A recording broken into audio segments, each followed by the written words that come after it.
ত্রিপুরা থেকে নেমে আসা ঢলে সম্প্রতি দেশের পূর্বাঞ্চলের বিভিন্ন জেলা ভয়াবহ বন্যার কবলে পড়ে। এতে অন্তত ৭১ জনের প্রাণহানি ঘটেছে, ক্ষতিগ্রস্ত হয়েছে লাখ লাখ মানুষ। ডম্বুর জলবিদ্যুৎ প্রকল্পের বাঁধ খুলে দেওয়ার কারণে বাংলাদেশের এমন পরিস্থিতি হয়েছে বলে অভিযোগ উঠেছে। যদিও ভারত সরকার এ অভিযোগ অস্বীকার করে বলেছে, বাংলাদেশের বন্যা ডম্বুর জলবিদ্যুৎ প্রকল্পের বাঁধ খুলে দেওয়ার কারণে হয়নি। তবে শুক্রবার ৬ সেপ্টেম্বর সকালে ভারতের পানি সন্ত্রাসের প্রতিবাদে ডম্বুর বাঁধ অভিমুখে লং মার্চ শুরু করে ইনকিলাব মঞ্চ। রাজধানীর শাহবাগ থেকে শুরু করে যাত্রাবাড়ি, কুমিল্লার চান্দিনায় পথসভা করেন লং মার্চে অংশগ্রহণকারীরা।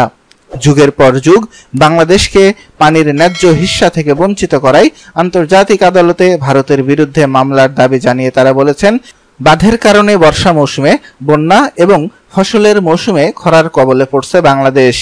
আওয়ামী লীগ সরকারের সহায়তায় বছরের পর বছর ভারত পানি সন্ত্রাসের মাধ্যমে বাংলাদেশের মানুষের উপর সীমাহীন জুলুম করেছে অভিযোগ করে বাঁধ ভেঙে দেওয়া সহ ৫ দফা দাবি জানান ইনকিলাব মঞ্চের মুখপাত্র শরীফ ওসমান হাদি।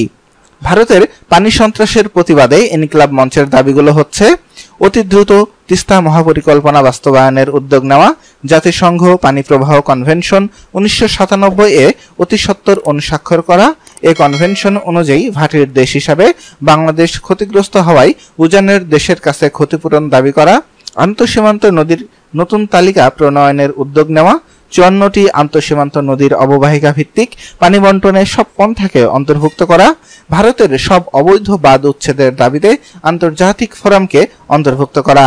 সুপ্রিয় দর্শক মণ্ডলী, প্রতি ঘন্টার আপডেট নিউজ পেতে এখন আমাদের চ্যানেলটি সাবস্ক্রাইব করুন এবং পাশে থাকা বেল আইকনটি ক্লিক করে নোটিফিকেশন বেলটা চালু করে দিন এবং ভিডিওটিতে অবশ্যই লাইক এবং কমেন্টস করে আপনার মতামতটি জানাবেন। ধন্যবাদ।